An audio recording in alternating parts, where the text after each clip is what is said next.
On the 21st of March 1556, England's first Protestant Archbishop of Canterbury was burnt at the stake for heresy.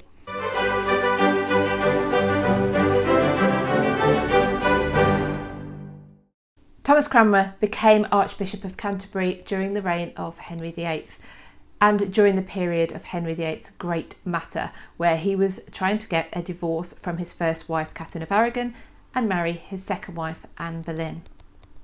Thomas Cranmer had been a hit with Henry VIII because he was willing to advocate the divorce of Henry to his first wife Catherine of Aragon. He even went to Rome to argue Henry's case, and in 1533 he was created Archbishop of Canterbury. Once Cranmer's appointment had been approved by the Pope, remembering it was still a Catholic position at that time, he annulled the marriage between Henry VIII and Catherine of Aragon, and shortly afterwards married Henry to Anne Boleyn.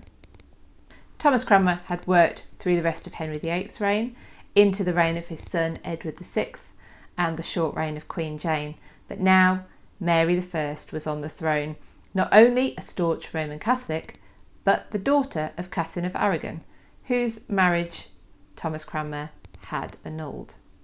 It is not surprising, therefore, that Mary loathed Thomas Cranmer, not only for what he stood for on religious grounds, which were completely against her own beliefs, but he had had a personal impact on her.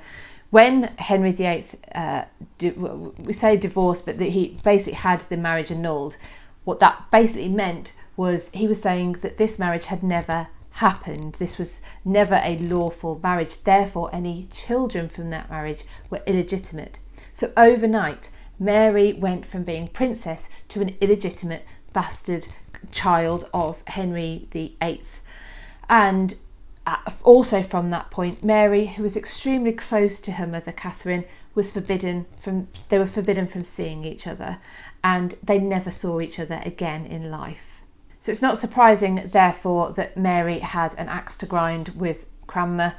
He was tried for heresy and treason and found guilty on both charges. He was put in prison in Bocardo Prison in Oxford, awaiting execution. Because he had the title of Archbishop, the decision had to be confirmed by the Pope. Once that confirmation was received, then his execution was set and he was burnt at the stake in Oxford. This was a clear signal. England was going back to Catholicism.